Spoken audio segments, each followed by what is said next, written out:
wisdom of old returns time and again. But the places it can be encountered differ from person to person. The wisdom of old can be found in the peace and quiet. It belongs in those places where one can sense kindly spirits without needing any knowledge about them. In a place where all our experiences are immediate and nothing can get in the way of oneself anymore. Places where we become wholly centered, together with nothingness and yet in symbiosis with now. Yeah, places like this exist. Our place is out there, the great wide open, where there are no constraints and where there's nobody who could pose expectations on us. The further outside we are, the quieter life becomes. When we see our breath crystallized in the air, when wind and snow envelop our bodies, then all our memories and thoughts meet at once in one specific place in the swiftest of moments. The future suddenly doesn't exist anymore because it loses its importance somehow in the presence of these incredible moments. So, the magic begins. It's the beginning of what we call belief. We fall into an endless present moment again and again. Somewhere out there.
Belief is no science.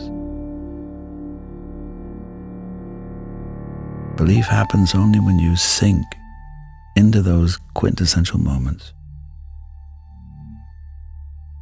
In those complete moments, nobody is seeking explanations.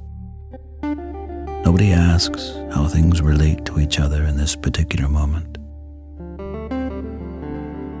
The quintessential moments are just there. They're there because answers aren't required any longer. And because no one's questioning anymore.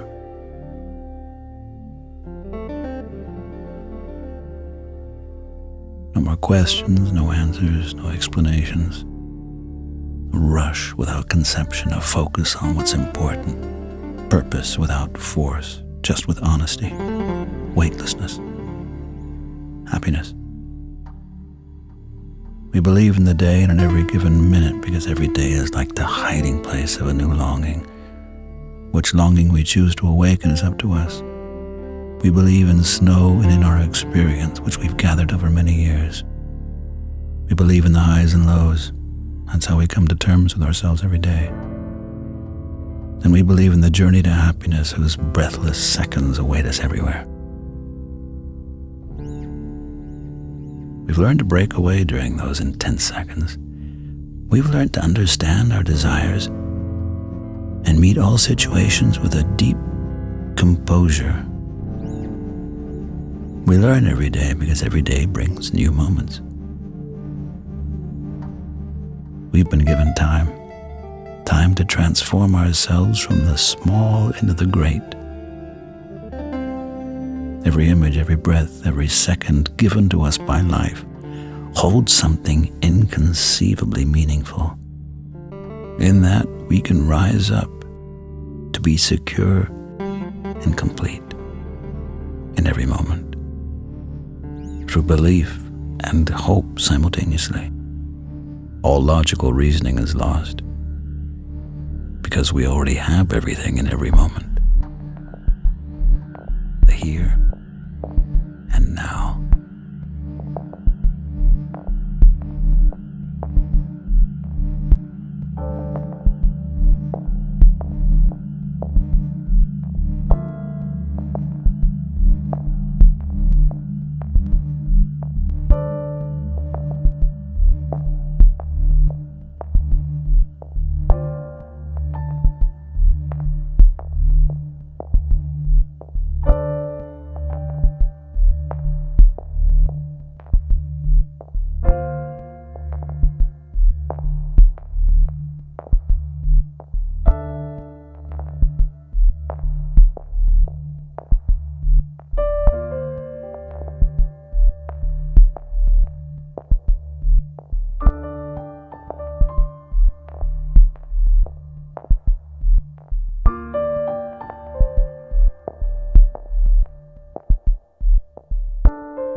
The small steps are the most important ones.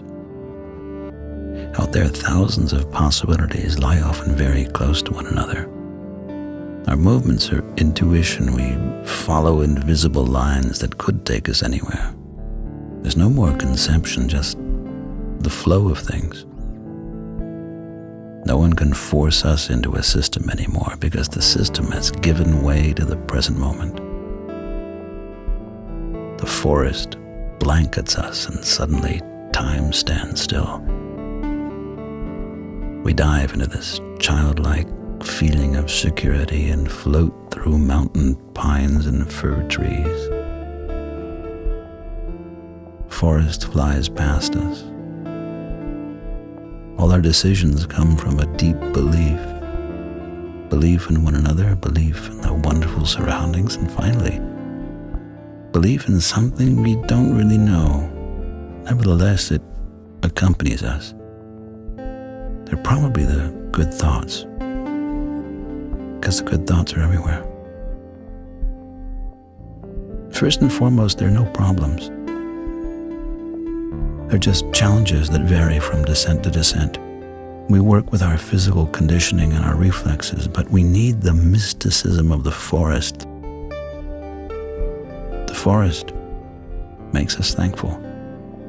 We're never allowed to forget to be thankful for all the happiness we experience, the happiness we had, and the happiness that's yet to come. Our emotions are sometimes like magnetic poles that cancel each other out. We glide over the inconceivability of our existence. Time disappears even though we perceive speed with a heightened intensity. It's a game with an open outcome. We ride into the unexplainable and expand every little moment into eternity. A ride into the unexplainable, into amazing perfection.